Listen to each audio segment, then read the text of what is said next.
আমার প্রেগনেন্সির যখন 5 মাস বয়স তখন একদিন আমার হাজব্যান্ড ওয়াশরুমে ছিল, তার ফোনে একটা ফোন আসলো। আমি রিসিভ করলাম। আমি হ্যালো বলার আগে ওই পাশ থেকে একজন মহিলা বলল, তোমার তো আমার মেয়েকে নিয়ে ডক্টরের কাছে যাওয়ার কথা ছিল, তুমি তো এখনো আসলা না, কখন আসবা? তো আমি তাকে বললাম আপনি কে? সে আর কোনো কথা না বলে ফোনটা কেটে দিল। তারপর আমার হাজব্যান্ড যখন ওয়াশরুম থেকে বের হলো তখন আমি জিজ্ঞেস করলাম এটা কে? সে আমাকে বলল আমার অফিসের একটা কলিগ, ওনার হাজব্যান্ড বাইরে থাকে, ওনার 3টা বাচ্চা নিয়ে তো কষ্ট হয়ে যায়, তো ওনার একটা বাচ্চা অসুস্থ, উনি আমাকে বলেছিল তুমি কি আমাকে সময় দিতে পারবা, ডাক্তারের কাছে একটু নিয়ে যাব। তো আমি বলছি আচ্ছা ঠিক আছে, যদি আমি তাড়াতাড়ি বের হতে পারি তাহলে আপনাকে ডাক্তারের কাছে নিয়ে যাব। এই জন্যই আমাকে ফোন দিছে। তারপর আমি আমার হাজব্যান্ডের কথা শুনে ওর সাথে অনেক চিল্লাচিল্লি করলাম।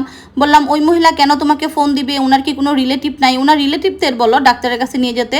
তারপর আমার হাজব্যান্ড বলল আচ্ছা ঠিক আছে, আমি আর কথা বলবো না, তুমি রাগ করো না, এমনিই তুমি অসুস্থ। আমি এই বিষয়টা মাথা থেকে ঝেড়ে ফেলে দিলাম, কারণ আমার হাজব্যান্ড আমাকে এত এত ভালোবাসে যেটা ভাষায় প্রকাশ করার মতো না।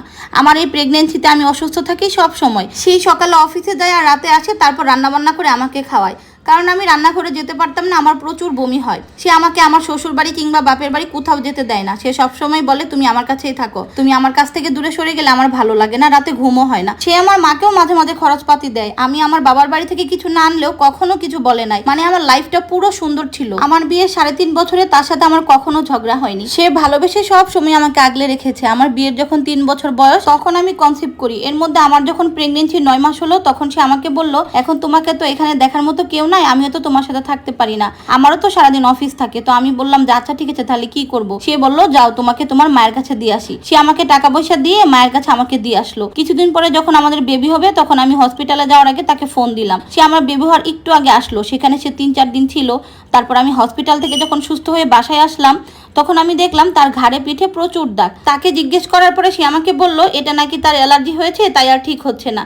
এই সমস্যাটা নাকি তার আমি আসার পর থেকেই শুরু হয়েছে, বাসায় নাকি পানির সমস্যা। তো আমি কোনো কিছু মাথা নিলাম না, কারণ ওই মহিলার কথা তো আমার মাথাতেও নেই, কারণ আমি আমার স্বামীকে অন্ধের মতো বিশ্বাস করি। তারপর আমার স্বামী যখন আবার ঢাকায় ফিরে গেল তার কিছুদিন পর আমি যে রুমে থাকি তার পাশের রুমে একটা ভাবি আমাকে একদিন কল দিয়ে বলল ভাবি আপনার হাজব্যান্ড একটা মহিলাকে নিয়ে প্রায় বাসায় আসে। আমি তাকে বললাম না ভাবি, এরকম তো হওয়ার কথা না। ভাবি বলল উনি প্রায় এই মহিলাকে নিয়ে আসে, আমি বেশ কয়েকবার দেখেছি, তো আজকেও দেখলাম উনি ওই মহিলাকে নিয়ে বাসা থেকে বের হয়ে গেল। তো ভাবির কথাটা শুনে আমি ফোনটা কেটে দিলাম। তারপর আমি আমার হাজব্যান্ডকে ফোন দিয়ে বললাম, আমার হাজব্যান্ড বলল তেমন কিছুই না, অফিসের কাজে আমি বাড়িওয়ালাকে বলে ওনাকে নিয়ে আসছি। তখন আমি বললাম 3.5 বছর যে আমি বাসায় ছিলাম কোনোদিন তো কাউকে নিয়ে আসো নাই, আজকে কেন নিয়ে আসছো বলো? আমার হাজব্যান্ড বলল তখন দরকার হয় না, এখন দরকার হয়েছে নিয়ে আসছি। আর ওই মহিলা তোমার আর আমার মধ্যে প্যাঁচ লাগানোর জন্য এসব বলতেছে। তো আমিও তাকে এতটাই অন্ধবিশ্বাস করতাম, ভাবিকে ফোন দিয়ে বললাম ভাবি আপনি কেন আমার সংসারে নাক গলান, হ্যান তেন আরো নানান ধরনের ঝাড়ি দিলাম তাকে। তারপর ফোনটা কেটে দিলাম। এভাবে কয়েকটা মাস চলে গেল, বাচ্চা হওয়ার 4 মাস হয়ে গেল, সে তো আর আমাকে নিতে আসে না। প্রতিদিন ফোন দিয়েই বলতেছি তুমি কেন আমাকে নিয়ে যাও না, তুমি আমাকে নিয়ে যাও, আমার ভালো লাগতেছে না। তারপর এক পর্যায়ে আমি কান্নাকাটি করলাম। তারপর সে আসলো আমাকে নিতে। সে বলল আমার তো চাকরিটা নাই, তোমাকে আমি ঢাকায় কিভাবে নিয়ে যাব? এখন আমি তোমাকে ঢাকায় নিয়ে থাকতে পারবো না, তুমি চলো তোমাকে আমি আমার মায়ের কাছে রেখে আসি। আমার ছোট বাচ্চা সিজার হয়েছে, শ্বশুর বাড়িতে গেলে তার কাজ করতেই হবে বাধ্যতামূলক। তারপরেও শ্বশুর বাড়িতে রেখে আসলো, ওইখানে আমি সব কাজ করতাম।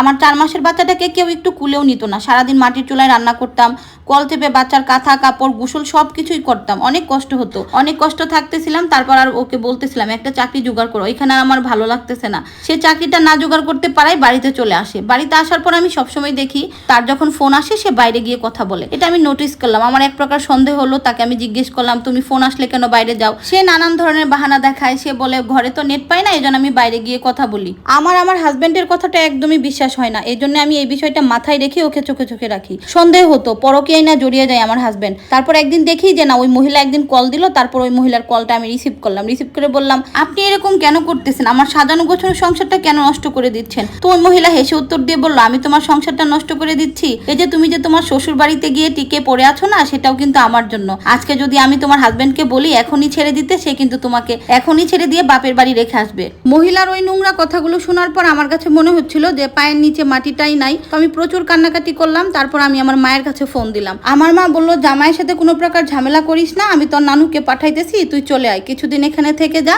তারপর আস্তে আস্তে সব ঠিক হয়ে যাবে। তো আমি বাড়িতে চলে আসলাম। বাড়িতে আসার কিছুদিন পর আমার ননদ আমাকে ফোন দিয়ে বলল ভাবি যা হবার হয়েছে, বাচ্চাটা তো হয়ে গেছে, দুজনের মধ্যে মিটমাট করে নাও বাচ্চাটার কথা ভেবে। তো আমিও ভাবলাম আচ্ছা ঠিক আছে, সংসারটা বাঁচাই, বাচ্চা যেহেতু হয়ে গেছে, আমারও তো বাচ্চাটার দেখার মতো কেউ নাই, বাবার বাড়িতেও তেমন সাপোর্ট নাই, কে দেখবে, বাবা তো আর বেঁচে নেই। তো আমি আমার ননদের কথা শুনে ওই বাড়িতে আবার গেলাম। যাওয়ার আগে আমার হাজবেন্ড বলেছিল যে আমাকে ঢাকায় নিয়ে যাবে, কিন্তু 2-3 মাস হয়ে গেল সে আমাকে ঢাকায় নিয়ে যায় না। সে চাকরি পেয়েছে, সে ঢাকায় যায়, বাড়িতে আসে, অফিস করে, কিন্তু আমাকে নেয় না। তো আমি একদিন প্রচুর রাগারাগি করলাম, বললাম আমাকে না নিলে কিন্তু আমি সরাসরি চলে যাব বাড়িতে। তো ঢাকায় সে বাসা নিল। বাসায় নিয়ে যাওয়ার পর সে তার বিহেভিয়ার একদম চেঞ্জ। সে আমাকে সহ্য করতে পারে না। আমি যা বলি সবকিছুই উল্টো। আমি কিছু বললে আমাকে মারে, আমার কথা সহ্যই করতে পারে না। মানে আমি যাই বলি সেটাতে তার সমস্যা। যখন তখন ও মহিলাও ফোন দেয়। তার সিম আবার দুইটা, একটা নাম্বার আমি নিজেও জানি না। সে যে মহিলার সাথে কথা বলে এটা আমি বুঝতেই পারছিলাম। তারপরেও কিছু বলতেছিলাম না বাচ্চাটার জন্য, ভাবলাম থেকেই যায়। একদিন তার ফোনের গ্যালারিতে দেখলাম ওই মহিলা আর ওর অন্তরঙ্গ কিছু ছবি। দেখার পর তো আমার দুনিয়াটাই উল্টাপাল্টা হয়ে গেল।